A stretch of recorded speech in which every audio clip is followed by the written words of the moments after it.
Hello and welcome to another Techie TV video, and also welcome to the first episode of my new series I'm going to call PC Flips. This is basically a series where I'm going to show you all the parts out on the table like this, and then I'm going to do a little build montage of showing it, and then I'm going to show the final product and do some quick benchmarks. Now, I'm not the first person to come up with a series idea like this. There's a lot of other bigger YouTubers that have already done something like this. I just wanted to take a shot at it and see how well these videos do. I'm also going to be talking to you about how much I build this system for and how much I'm going to sell for and how much profit I'm going to make. So without further ado, let's start the video.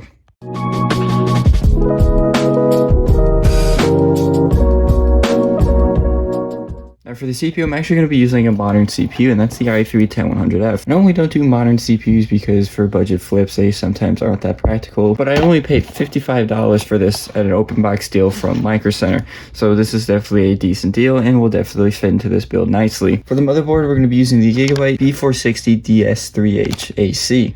Kind of a mouthful, but anyways, this is a standard MATX motherboard, and it went on sale on Newegg for just $60, and it has pretty basic I/O, but it does have built-in Wi-Fi, so I won't have to spend extra on a USB Wi-Fi adapter.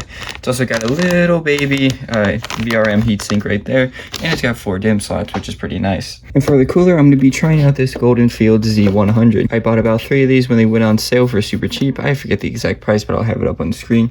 And these only do come with rainbow LED fans. It doesn't look as good as it does in the box, but 2 of the 3 that I bought of these, I've already swapped out the fans for standard black ones. So this is the last one that I have that still has the rainbow LED fan. Now, I could go with the stock cooler as this does come with it included. However, I want more RGB in the system to help it sell better, so I will suck it up and pay the extra, I think $13 to have this put in a build. Now for the storage, no, I'm not going to be only using this 320 gig laptop hard drive. I also bought a 240 gig Neo Forza SSD. Reviews on it are a bit meh, but for 20 bucks for a 240 gig SSD, which is the normal price of a 120 gig SSD, I decided I'd take the chance on it. And since it's only a 240 gig SSD, I'm going to use one of these 320 gig laptop hard drives that I have that I desperately need to get rid of. I bought a bunch of these when I was still flipping laptops, but now that I'm not doing that anymore, I have a bunch of these 320 gig hard drives lying around. I believe I only paid about $5 per 320 gig drive, so that's what I'm going to say I paid for that one.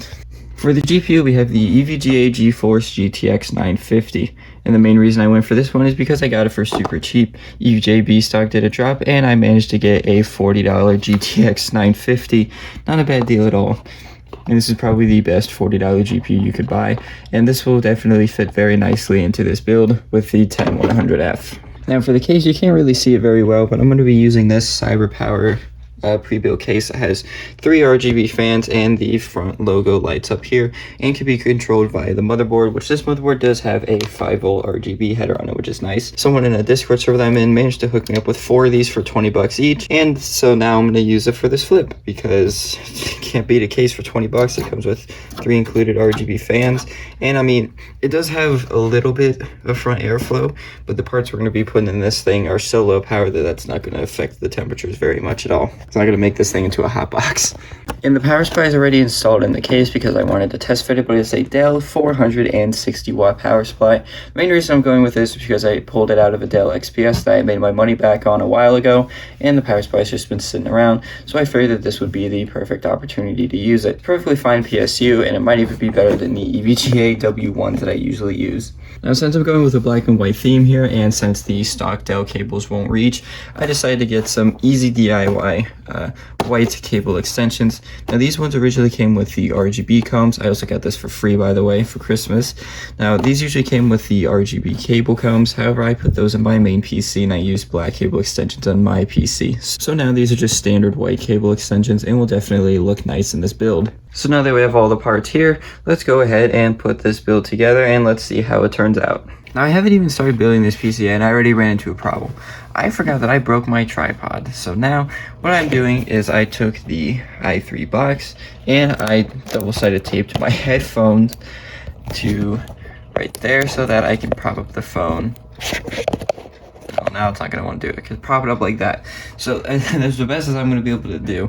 Then also, if you're wondering what this is, I didn't want to get rid of any of these Apple boxes, and I needed a place to put them, so I decided to cover my hideous wall. I decided to make some modern art and put them right there. Let me know what you think down in the comments below. I don't know, it probably doesn't even look that good.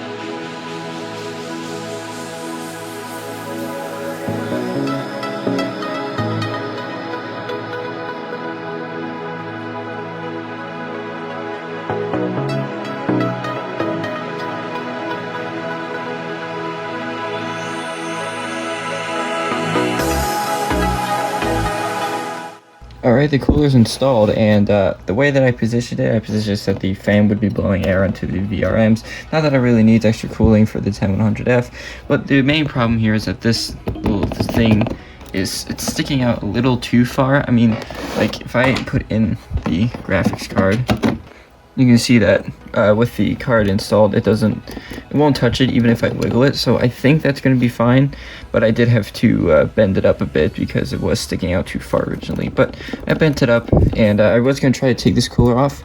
It seems like it doesn't want to ever come off again, so it looks like that's just going to be stuck how it is. So yeah, cooler easy to put on, not easy to put off. Oh my god. Cooler easy to put on, cooler not easy to take off. Good to know for future reference.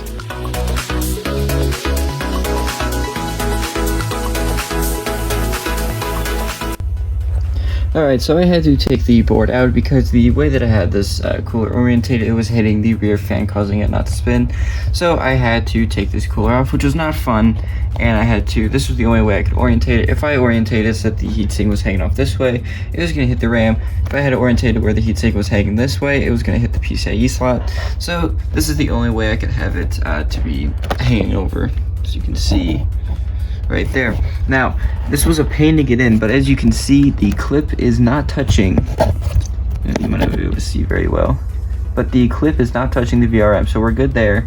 And it's just barely not touching the RAM right there. Like if I move it, then yeah, it's gonna hit it. But luckily, this part is not like actually touching the RAM, like it's just touching the heatsink, so it should be fine. This cooler is a pain for compatibility apparently. The only good thing about it is that, well, there's two good things. One, it was cheap, and two, it's easy to put on.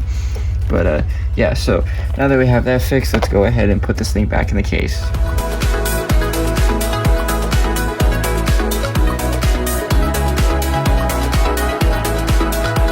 Alright guys, I've ran into another issue. So, remember when I was talking about how I put this power supply in here to test fit it? Anyways, remember when I said I put this power supply in here to test fit it, and the main reason I was doing that to make sure that the cable extensions would fit, and I used a different motherboard that I had in spare to make sure that it fit, and it did fit, but now it doesn't fit with this. So I am gonna have to cut into my profits a little bit. I do have an EVGA 500W1, which I love using, but I'm gonna have to use that for this build, which does mean that cable management in this thing's gonna suck because, well, all these cables were so short that it was gonna be pretty easy to cable manage, but I'm gonna have to swap this unit out.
So there you have it. There is the first PC of this PC Flip series. Not sure how long this series is going to last, but anyways, this is a pretty good looking PC for around $250, not going to lie. So let me show you the parts list real quick, and then I'll talk to you about how much I sold this for and how much profit I made. So once I add up the cost of everything, the build cost came out to around $240. So once again, this is a very good price to performance PC for that much money, and I already found a buyer for it that is willing to pay $500 for it. So that means that I basically doubled my money on this PC. Not too bad at all for a first episode of PC Flips. So just as a quick recap of where I got everything, the 10100F I bought as an open box deal from Micro Center for $56. The Golden Field CPU cooler was bought off of Newegg brand new for $13. The B460 motherboard was bought off of Newegg as well, but it was a refurbished deal for $61. The 16 gigs of RAM was free as a Christmas gift, but it came from Amazon. The 240 gig Neo Forza SSD was also from Newegg brand new. The 320 gig hard drive was bought in a hard drive lot that ended up being $5 per drive. The EVGA 500W1 power supply was bought off of EVGA stock for $13. The white cable extensions were also free as a Christmas gift, and the GTX 950 was also from EVJB stock. And for the case came from someone in a Discord server that I'm in that managed to hook me up with 4 of them for $20 each. So I hope you guys enjoyed this video. If you definitely did, leave a like and subscribe, and if you want this series to continue, let me know in the comments section down below, because I could definitely continue this on for a good while. Anyways, if I remember to, I will try to leave links in the description of where I bought all of my parts, so that if you want some deals, you can try and get them yourself. So hope you guys enjoyed this video, and I'll see you all in the next one.